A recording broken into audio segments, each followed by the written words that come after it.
Whew. Alright. My hair is looking pretty awful today, guys, I must say. But hello. Welcome back to the channel, guys. And today I bring you a review, naturally, of Arcane Episode 5. And we had a pretty interesting one today. A lot of stuff going down. Some good, mostly bad, but here we are. We're here to discuss it. And I gotta say, guys, something I've noticed with this show is, like, how does it keep getting better every episode, you know? When you guys get to know me a little better, let's just say, I don't think most shows get better every episode, but this show has actually continuously gotten better each time. And it's kind of wild, you know? Because I went into this series not even thinking I would like it, honestly. But I wanted to give it a shot because I've heard so many good things about it. But like I say in my titles, I know nothing about League of Legends or anything like that. But this show just continues to impress me. And I've really come to love it. But let's just get right into it, guys. I have fun talking about it. Hopefully you guys enjoy hearing me talk about it and discussing it amongst yourselves, of course, because that's always a good thing. Well, let's get right into it. Alright, our episode today begins with us seeing a bit of Kaitlyn's backstory, you know? Which is a good thing, you know? She's been introduced for a couple episodes now, and we really don't know much about her, besides she's just some rich kid that has apparently become an enforcer. But we get a little bit more into that today. You see, we find out why she wanted to become an enforcer. Who inspired her to become an enforcer, and it was Grayson. She asked her flat out, because they had a competition, and she asked, and she won. She beat her. Then Grayson asked her, "Why do you shoot your gun, Kaitlyn?" And that really sticks with her. And you can tell that that answer that she gave herself really shaped who she is as a person today, you know? So from that scene, we transition back to the jail where she's talking to Vi. And man, it's kind of crazy. It's not a tense scene, but it feels like there's tension, you know? I don't know if I described that very well, but it's a good scene. She's confronting her about what's happened and what she knows about Silco, obviously, because she's already figured out that it's Silco involved. She just needs to figure out who. So she's asking Vi questions, and of course she's not. She's giving her own smart-ass opinions until she shows her the one picture. A picture that Vi knows very well. A picture that Powder always used to draw. Her insignia. Her mark, if you will. And Vi instantly recognizes that. So, of course, once that happens, she's more than willing to talk. And we really see some development on Kaitlyn's part because she decides to break Vi out of prison. Which is a big deal. You gotta think, she is an officer of the law. And she's just like, you know what? Sometimes you gotta crack a few eggs to make something happen. So she breaks her out of prison, and they start investigating Silco. Which, who knows where that's going to lead. But again, the return of my handy-dandy notebook, guys. It's working quite well. Yes, and here we transition to Marcus. And I gotta say, guys, Marcus is like the biggest scumbag ever, man. He really is a big scumbag. He's at the funeral of these enforcers who died in our last episode. And he's given a eulogy, he's given a speech and all that. And he's got the nerve to do that while he's still working with Silco. We find that out in this episode. He's still working with him. He's basically his little lapdog. And he's telling him, like, hey, we can't keep covering up. This incident's too big. Jinx should not have done what she did. I can't cover this up. And then Silco gives him his normal spiel, like, you will do your job, and all that. And we just really see the power difference between them, you know? Marcus is supposed to be some big-time sheriff now, of all people. But he's still just a scared guy that's making awful decisions. But there is a ray of hope, because we see that he struggles with being a good guy.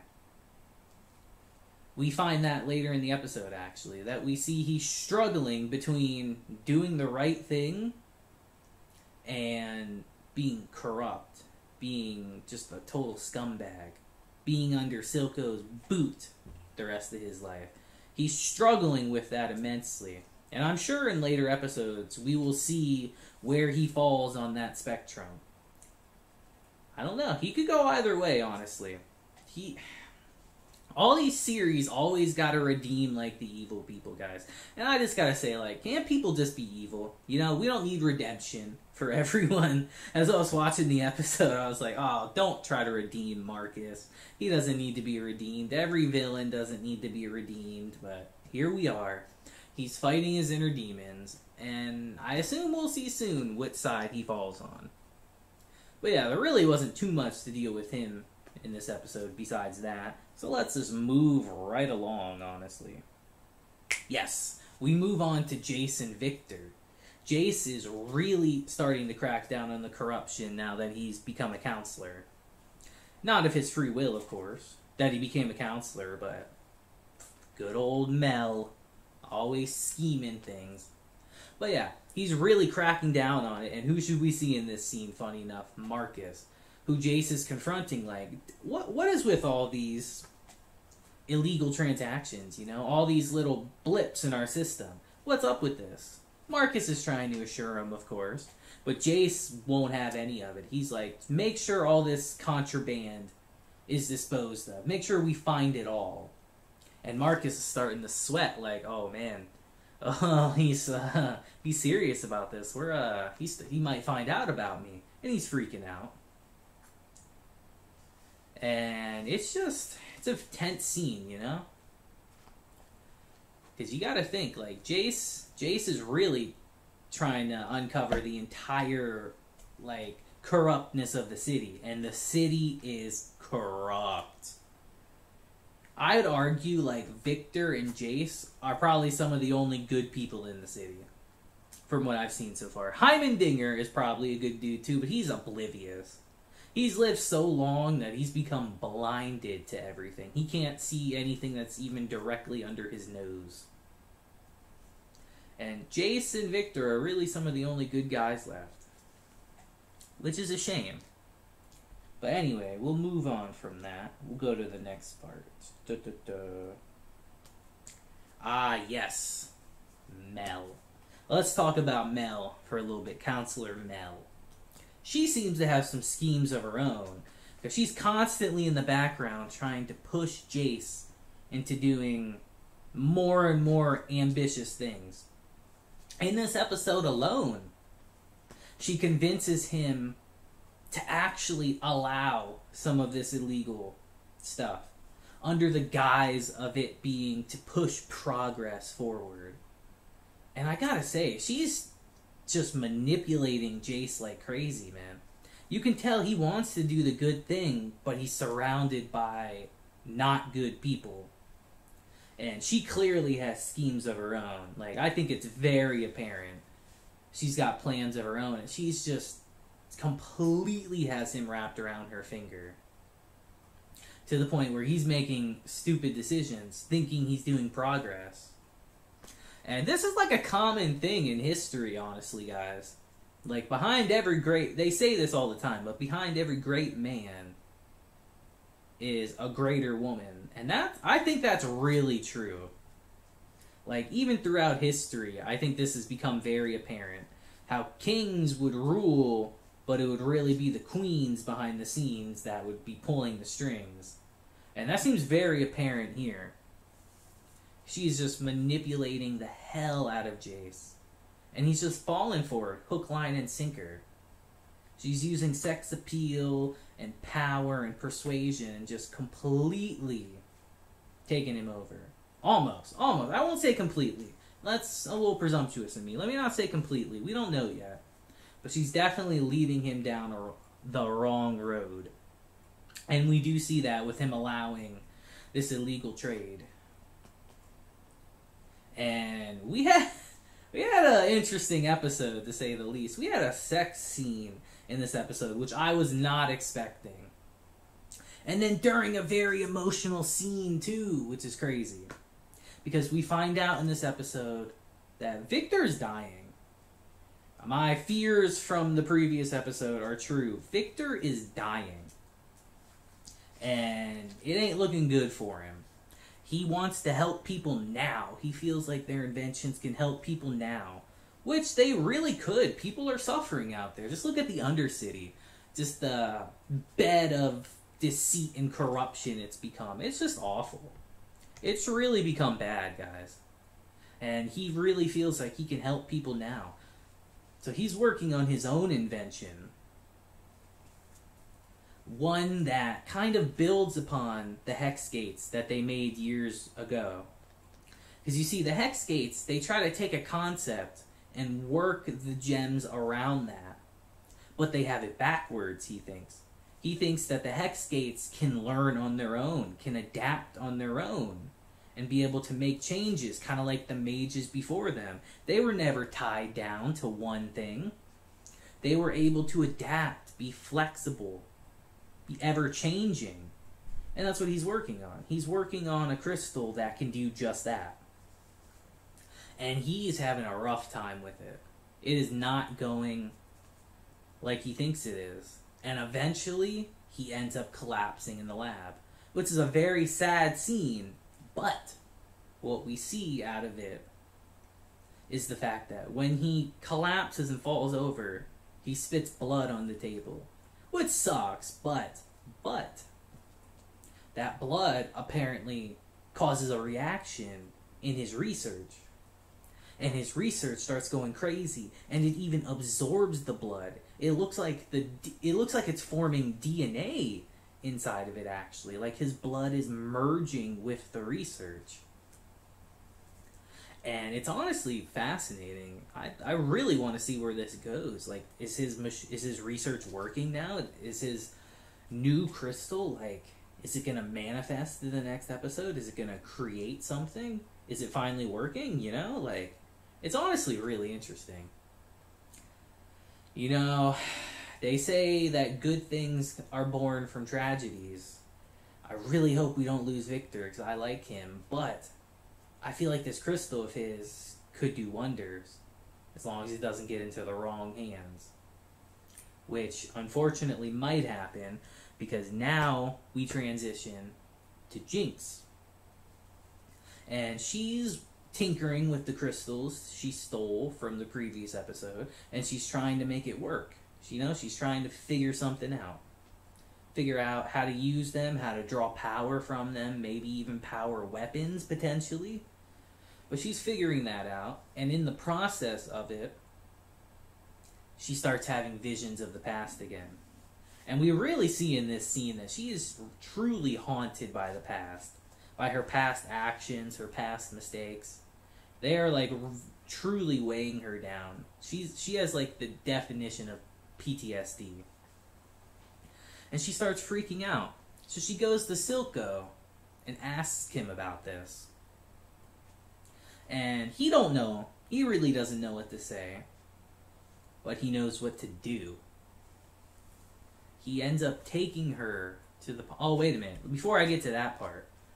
Jinx goes and revisits the... What is it? I guess you could say arcade that they were in episode 2 when they were still kids. And she turns on the punching bag machine that Vi would always use. And she just starts taking her aggression out on it, trying to confront her past. But it only makes it worse. And as good as she is, she still wasn't able to beat Vi's score. And you could tell that irritated her. And the visions she saw while doing so only made her worse. It only made it worse. You can't confront things like that alone. You know, they're overwhelming. The pain is overwhelming. So now she goes to Silco. And he doesn't know what to say, but he knows what to show her. He takes her to the lake that him and Vander fought at years previously, where he almost died. And he tells her, on this day, I let a weak man die, and a new one was born. And he tells her that you have to let Powder die. Basically saying, you have to let the past die. You have to move forward. You are Jinx now. Powder is in the past. Jinx is in the future. And it looks like that might be the case. Because she does the... what is it? She allows him to dip her under the water. Which, of course, is like is a metaphor for her killing her past self, you know? And we see later in the episode, she has no problems working with these crystals. And it looks like she's got a breakthrough coming. So that'll be quite interesting. Quite dangerous, too, because we know the power of these crystals from the previous episodes. So who knows what's going to happen, honestly. It could be quite bad. But alright. I did jump around a little bit, but now we're going to get to a little bit more what the episode's about. Kaitlyn and Vi are searching for Silco. So they go to the Undercity to find information about them. And they go to this seedy club, which, let's just be flat out, it's basically like a brothel. You can do whatever you want in there. Just as long as you don't hurt anybody, you can do whatever you want in there. And they talk to an old friend of Vander's, actually, who recognizes Vi right away. And she gives her some info, like Savika. I think that's her name. Savika. That's what it is. She gives her some information that Silco's second-hand woman, Savika, is hanging around the underground. And that if Vi wants info, to go confront her. Being the natural hothead she is, of course. Badass, too. She does. And she could not contain her anger. Which, to be fair, who would? This lady is one of the reasons why all the tragedy happened years earlier. She betrayed everyone. So Vi confronts her, and by confront her, I mean she just kicks her right in the face. And it's a badass scene, guys. She probably knocked the tooth out and all that. Calls her a traitor and everything, and they start fighting. And Vi is just beating her ass, guys. She is just giving her the 1-2 just constantly until Savika finally shows what's under her little robe she wears. And it's a robot arm, which we kind of figured, you know.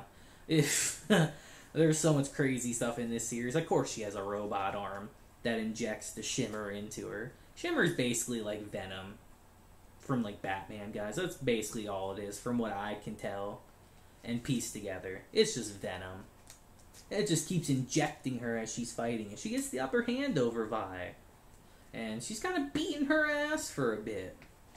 But Vi, being the tough girl that she is, and a badass, of course, gets the fucking once-over on her, and she takes her down. And right before she's about to finish her, she's asking her some questions. And then Savika drops a bomb on her. That Powder, you mean Jinx? She's working with Silco. She's like a daughter to him. And Vi just starts freaking out. She can't believe it.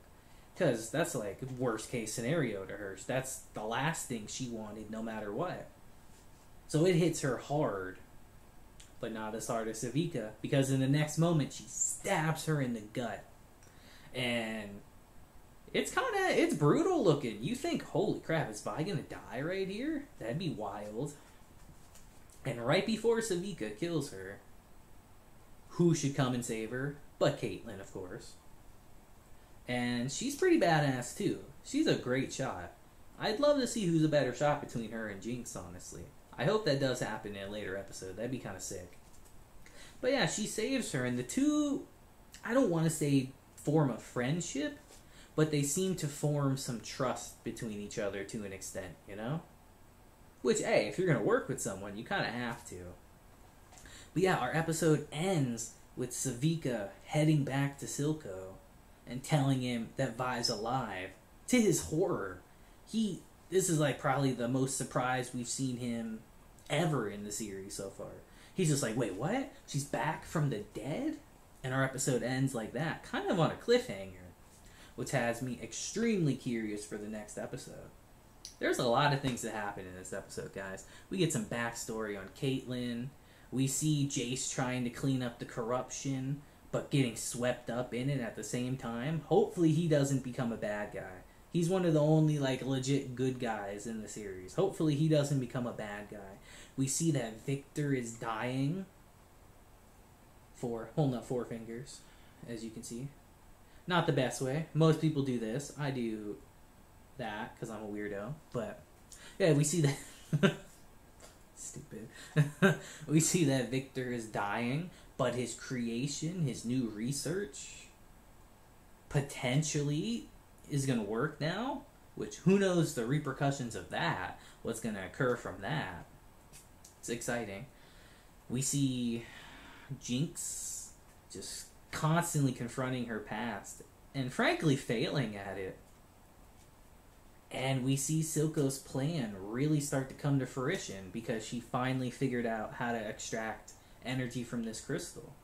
We see Vi's back and she now knows that Jinx is working with Silco. I'm really looking forward to seeing their reunion, by the way, guys. It's going to be kind of crazy. But yeah, just a lot happened, honestly. I just really am excited for the next episode, honestly. In closing, I want to say this was a good episode, honestly, guys. It was suspenseful, it had action, but it also progressed the story in a good way, which is what you really want, you know? I've been worried, actually, that the show might start becoming stagnant a bit, but so far, so good. It's only gotten better, which is honestly a testament to how good the series is. So I don't know, maybe one day I will play League a little bit, you know? But that's a totally different topic and a huge investment. But yeah, honestly, let me know in the comments how you guys felt about this episode. There's a lot to talk about, and I'd love to hear your guys' opinion on it. Leave a like if you enjoyed the video. Subscribe if you want to see more. Look at that, my voice just cracked. How adorable and embarrassing. But anyway, yeah, leave a like if you enjoyed the video. Subscribe if you like the videos and you want to see more. They're going to keep coming. They're only going to get better too, guys. I can promise that. That computer is going to come sooner than later, you know? It'll happen eventually, and when it does, I got some plans. I got some plans when that happens. But until then, we're just going to keep rocking how we're doing, you know? Trying to improve day by day for you guys and for myself, you know? I don't want to put out super terrible content. I try to do good content for you guys, you know? But I'm still learning, so we'll figure this out together. But yeah, guys, that'll be it for today's video. Hope you loved it. I had fun making it. Tried a little bit different style this time. Try to chop it up a little bit more. Cut out a bit of the fluff and just stick to the meat and potatoes of the episode. But yeah, guys, I'll see you in the next one. I hope you all have had a lovely day and will continue to have a lovely week, month, and year. And yeah, I'll see you guys in the next one. Deuces.